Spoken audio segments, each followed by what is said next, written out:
There's a 6-month window that quietly opens the day you turn 65. And once it slams shut, it may never open again for the rest of your life. Most retirees have no idea it even exists until the day they get sick, try to switch their health coverage, and get told no. Not maybe. Not it'll cost a little more. No, denied. Right now, across this country, retirees who pick the wrong plan, without knowing this rule, are stuck paying for it, some of them for the rest of their lives. And the scary part? The mistake doesn't feel like a mistake when you make it. It feels like a smart decision. Lower monthly bill, some extra perks thrown in, an easy yes. By the time the truth shows up, it's usually too late to undo it. Today, I'm going to show you exactly what that window is, how it traps people, and most importantly, how you make sure it never traps you. Here's what we're going to cover. You'll learn the real difference between Medicare Advantage and Medigap, not the watered-down version you get from a salesperson. You'll discover the hidden rule about guaranteed issue rights that can trap people into a plan they no longer want. You'll see how a real retired couple navigated this decision, including the numbers they faced. And you'll walk away with the simple way to check, every single year, whether your coverage still fits your life. Stick around, because the last piece of this is the part that catches most retirees completely off guard. Let's start with the basics, because you can't make a smart choice here without understanding what you're actually choosing between. Original Medicare, Part A and Part B, typically covers about 80% of your costs, and there's no cap on how high that remaining 20% can climb if something serious happens. That gap is exactly why these two paths exist. Medigap, also called Medicare Supplement Insurance, is a safety net that sits underneath original Medicare and pays most or all of that leftover 20%. Medicare Advantage, also called Part C, replaces original Medicare entirely with a private plan that often bundles in dental, vision, and hearing coverage, usually for a lower monthly premium, sometimes even $0 a month. On the surface, Medicare Advantage looks like the obvious winner. Lower cost, extra perks.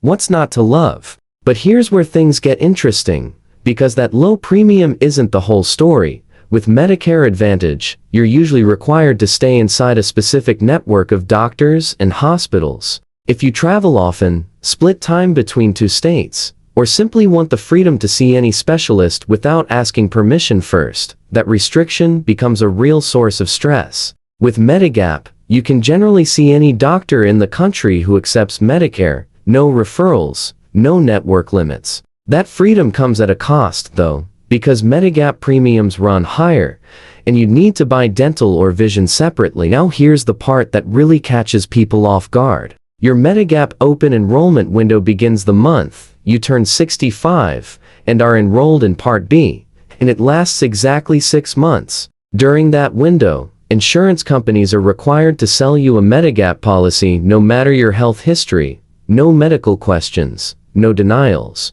But once that window closes, in most states, insurers can legally deny you coverage or charge you dramatically higher premiums based on pre-existing conditions. This is why so many retirees who choose Medicare Advantage first, planning to switch to Medigap later, if they don't like it, get hit with a very unpleasant surprise. By the time they want out, their health has changed, and the door that used to be wide open is either locked or comes with a very expensive toll. We'll see exactly how this plays out in a moment, because it changes everything about how you should approach this decision. Insurance companies price Medigap based on risk. During your initial window, federal law forces them to accept everyone, spreading that risk across a large group. After the window closes, if you try to switch back, most states allow medical underwriting, meaning they can look at your conditions, your medications, your history, and raise your price or deny you outright. A handful of states have stronger protections, so where you retire genuinely matters. The real strategy here isn't that one option is universally better. It's making this decision with full information during that 6-month window, instead of drifting into a choice by default and hoping you can fix it later. It's like buying home insurance after your house is already on fire. Once your health changes, the insurance company holds all the leverage, not you. Let me show you how this plays out in real life. Picture a retired couple, Richard and Donna, both 66, living outside Columbus, Ohio. Between Richard's $410,401,000 and Donna's $90,000 Roth IRA, they felt financially comfortable heading into retirement. When Richard turned 65, a friend recommended a Medicare Advantage plan with a $0 premium and dental included. It sounded fantastic, so he signed up, and Donna joined a similar plan a year later. 18 months in, Richard started having chest discomfort on his morning walks. Testing found a coronary blockage requiring a specialist who happened to be outside his network. He could still see the surgeon, but only at a much higher out-of-network cost, and the referral process delayed treatment by several stressful weeks. That pushed Richard and Donna to look into switching to Medigap for the freedom to see any specialist without restrictions. But because Richard was now outside his 6-month window with a documented heart condition, the quote he got back was nearly double what a healthy applicant his age would pay. Donna, meanwhile, was denied outright over a thyroid condition found during a routine checkup. If Richard and Donna had understood this rule back when they first turned 65, they likely would have compared both paths carefully during that guaranteed window and gone in with their eyes open either way. Instead, their choices narrowed dramatically at the exact moment good coverage mattered most.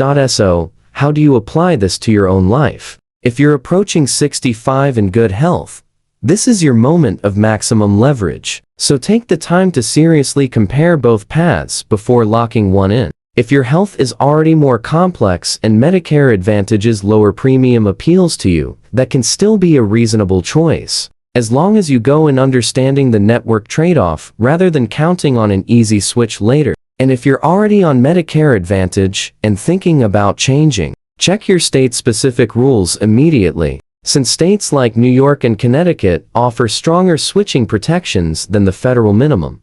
One more thing many retirees miss: the annual open enrollment window every fall. Do you switch Medicare Advantage plans or move back to original Medicare? But it does not automatically guarantee you a Medigap policy without medical underwriting, unless your state protects you or you qualify under a special circumstance. Confusing that annual window with the one-time guaranteed issue window is one of the most expensive mistakes people make in this whole process. Remember, retirement is supposed to be about freedom, about seeing your grandchildren without worrying a hospital bill will derail your savings, about traveling when you want, about real peace of mind. That peace of mind is worth weighing just as heavily as the monthly premium.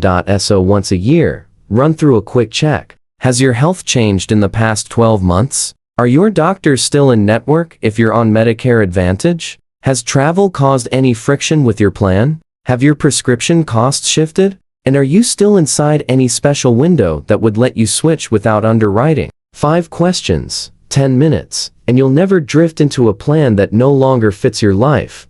Quick note: everything here is general education. Your health, your state's rules, and your finances are unique to you. So it's worth sitting down with a licensed Medicare agent or a fee-only financial advisor before making a final call. Medicare Advantage and Medigap aren't a better option and a worse option. They're two different philosophies, one built around lower upfront costs and bundled extras, the other built around long-term freedom. The real mistake isn't picking either one. It's picking one without knowing the window to change your mind might only be open once. For 6 short months, starting the moment you turn 65, if you're already on Medicare, which path did you choose? And looking back, would you make the same choice again? Tell me in the comments. I read everyone, and share this with anyone approaching 65 who needs to hear it before they decide. Thanks so much for watching, and I'll see you in the next one.